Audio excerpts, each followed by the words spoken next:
அனைத்து இந்திய அண்ணா திராவிட முன்னேற்ற கழகத்தின் சார்பாக 2 ஆர்ப்பாட்டம் நம்ம ஊர்ல நடத்தணும். இந்த கனிம வளத்தை கண்டிச்சு இந்த கனிம வளம் போல கோடிக்கணக்கா மேக்க போய்கிட்டு இருக்கு, இதை தடுத்து நிறுத்துங்கன்னு சொல்லி இங்க 2 ஆர்ப்பாட்டம் நடத்தணும். சட்டசபையில 4 தடவை கவன ஈர்ப்புக்கு கொடுத்திருக்கோம். நம்ம பொதுச் செயலாளர் ஐயா முன்னாள் முதலமைச்சர் வருங்கால முதல்வர் எடப்பாடியார் கையெழுத்தும் சேர்த்து போட்டு 4 தடவை சட்டமன்றத்தில் கவன ஈர்ப்புக்கு கொடுத்திருக்கோம். இந்த கலெக்டர்கிட்ட 6 தடவை மனு கொடுத்திருக்கு. இந்த கனிம வளத்தை என்னன்னு பாத்துதுங்க, அம்புட்டியும் களவாண்டுட்டு போறான், அதை பார்த்து என்னன்னு தடுத்து நிறுத்துங்கன்னு 6 தடவை மனு கொடுத்திருக்கு. ஒவ்வொரு மீட்டிங் இல்லாம இந்த கனிம வளத்தை பத்தி பேசுறோம். நம்ம கலெக்டர் எல்லாத்துக்கும் நல்லா இருக்காரு, இப்ப நல்ல மாட்டு வண்டி எல்லாம் வந்திருக்காரு, தாடி எல்லாம் வச்சு இதுங்காரு. இந்த கனிம வளம் போறதுக்கு ஏதாவது ஒரு நடவடிக்கை எடுத்தாங்கன்னா ஒரு மண்ணும் கிடையாது. இதுக்கு முன்னாடி சாயங்காலம் வரைக்கும் இப்ப பகலில போய்கிட்டு இருந்துச்சு, இப்ப நைட்டும் போது ஒரு டைம் லிமிட் விட்டுருக்காங்கன்னு சொல்லி சொல்லுவாங்க. அந்த டைம் லிமிட்டை எங்கனையாவது அந்த வண்டிகள் ஃபாலோ பண்ணுதான்னு பாருங்க, ஃபாலோ பண்ணது கிடையாது. இப்ப வந்திருக்கக்கூடிய எஸ்பி ரொம்ப திறமையானவர் நல்லவர்னு சொல்லிக்கிட்டு தாங்க. நான் போய் இன்னும் பார்க்கல. அவர் அங்க எங்க கள்ளக்குறிச்சி மாவட்டத்தில் இருந்தாரு. எதனாலும் நியாயமா நேர்மையா அவருக்கு நியாயம்னு படுறதை கரெக்டா செய்வாருன்னு சொல்லுதாங்க. இந்த கூட்டத்தின் மூலமாக இந்த மாவட்ட காவல் கண்காணிப்பாளருக்கு நான் ஒரு வேண்டுகோள் விடுக்கேன். இந்த களவாண்டுட்டு போகக்கூடிய இந்த கனிம வளத்தை கொஞ்சம் நிப்பாட்டினேன்னா நம்ம அதுக்கு பிறகு இந்த எங்க மறைந்த எங்க அப்பா செம்பு அப்பா தான் சொல்லுவாரு, ஏடா நான் ஒரு கட்சி ஆரம்பிக்க போறேன்டா. என்னப்பா கட்சியினுடைய கொள்கை வந்துடா கல்லடாவையும் கடலையும் இணைக்கக்கூடிய திட்டம். எப்ப இதெல்லாம் நடக்குமா? நடக்காத தாண்டா அறிவிக்கணும், அப்பதானே கட்சி பயணிச்சுக்கிட்டே இருக்கும் அப்படின்னு சொல்லுவாரு.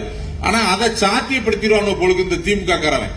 இங்க இருந்து கல்லை வெட்டிட்டே போனா அந்த கல்லடா டேம்ல இருந்து தண்ணி இப்படி கூடி வார அளவுல வரைக்கும் தோண்டிடுவாங்க பொழுது அந்த அளவுக்கு போய்கிட்டே இருக்கு. அதை என்னன்னு கேட்கறதுக்கு நாதியே கிடையாது. நீங்க பார்த்துட்டே இருங்க. அடுத்து ஐயா பொதுச் செயலாளர் நமக்கு மக்களை காப்போம் தமிழகத்தை மீட்போம் அந்த பயணத்திலையும் சொன்னாங்க, இந்த கனிம வளத்துக்கு ஒரு முற்றுப்புள்ளி வைக்கப்படும் சொல்லியிருக்காங்க. அதுக்கு வெகு விரைவான காலம் நெருங்கிக்கிட்டு இருக்கு. அதற்கு தேர்தலுக்கு முன்பாகவே அதுல அதிமுக சார்பா நீங்க அதுக்காக நம்ம மக்களும் அதுல கொஞ்சம் விழித்தெழுது பேசுறதோட சரி, நம்ம பேசிட்டு அதுல செய்யறதோட சரி. இங்க இருந்து போதுல அந்த டைமுக்குள்ள அதற்கு மாறி போச்சுன்னா ஏன் போகுதுன்னு சொல்லி கேளுங்க.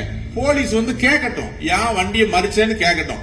இங்க இருந்து ஒரு பைக்ல எங்கேயாவது போயிட்டு வரையில வேலைக்கு போயிட்டு வந்தாங்கன்னா அவன் பைக் 5000 ரூபாய் பெறும், அவனுக்கு பிடிச்சி 7000 ரூபாய் ஒரு ஃபைன் போட்டு விட்டுருந்தாங்க.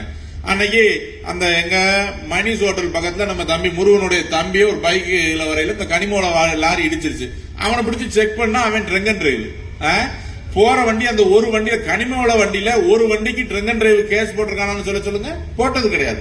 ஆமா, அதுக்கு இடையில இப்போ என்னது ஒயின் ஷாப் பத்தாதுன்னு நம்ம ஊரை சுத்தி இந்த ரெக்ரியேஷன் கிளப்புங்க பேர்ல FL2 பாரு.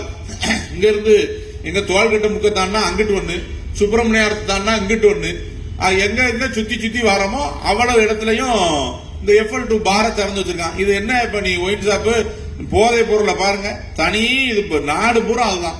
கடையை திறந்து சுத்தி வச்சுட்டு இப்ப குடிக்காதன்னா அவன் எப்படி குடிக்காம இருப்பான்? நீ தான் கூப்பிட்டு குடிக்க சொல்லுது, அப்புறம் என்ன இருக்கும் உனக்கு? அதே ஒரு கொள்கை உனக்கு. இந்த சாராயம் வித்து இந்த கஞ்சா வித்து இதுல இருந்து வரக்கூடிய பலனை மட்டும் வச்சுக்கிட்டு வாழ்ந்துடலாம்னு சொல்லி நினைக்காத.